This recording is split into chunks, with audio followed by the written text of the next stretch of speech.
Hi. So every now and then, weird things come into my shop. This one actually came into our main store 2 or 3 days ago, and my boss was so kind enough to figure out a way to get it from this guy without it costing me anything.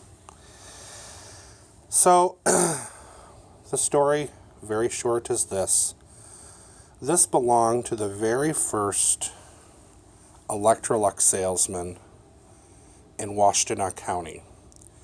He began selling Electroluxes in this area in 1929 or 1928.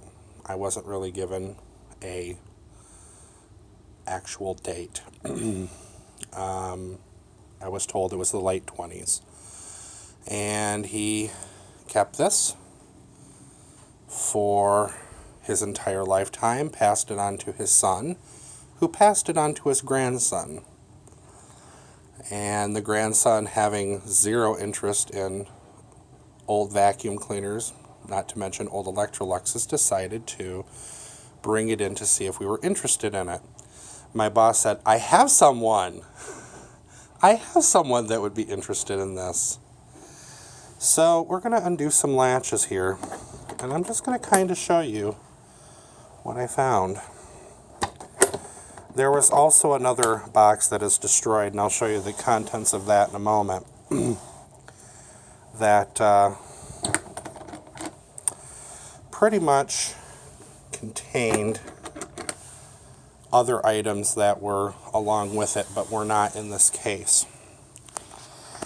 And old school leatherette, leather strap, and so kind of just show you what I found inside. Ooh. I about crapped my pants. It was a shock to very much see the first Electrolux ever that I'm aware of to be sold in the United States. We have the original braided hose, and there is a metal hose too. We have the rug cleaner tool and the hose. We have the top curved attachment that plugs into the hose very nicely. And beautiful strap,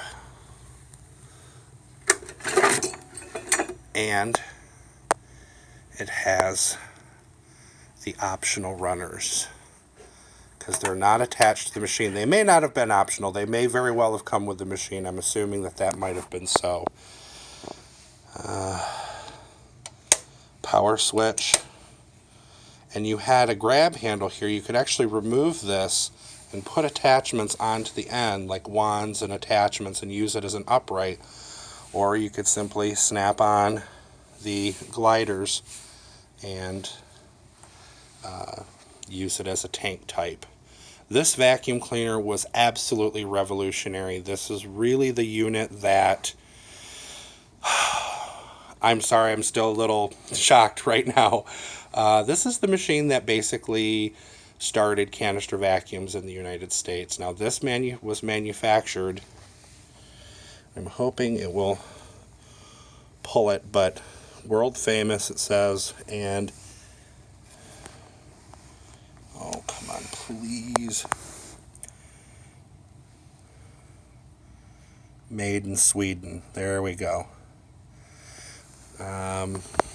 There's a lot of history on Electrolux on the internet, and the cord looks to be original. It looks to be original, and I don't know why this isn't. There we go. It looks to be original. I could be wrong, but it's the same brown leather. The plug, this thing will need to be rewired before I plug it in. I need to find I'm going to keep the cord, of course, but if I'm ever going to try and fire this up, I'm going to have to find a replacement, and I see how to get in here to put that in, because I'm really going to want to fire this up. Now, a couple interesting things about this. This hole up top here is actually an oiling port. You had one here and then here. And you oiled the motor every few vacuumings. And up front is the opening for the front casing here. There's also one on the bottom. And sorry, trying to do this one-handed is never fun. And you have, of course, your beautiful front cover. And then the cloth filter containment bag. Now this was essentially Electrolux staple all the way up until the early 1950s, when they finally brought out a paper bag. I noticed when I opened this up, because I did open it up before I shot this, because, you know, I had to see it. There was little bits of plastic or rubber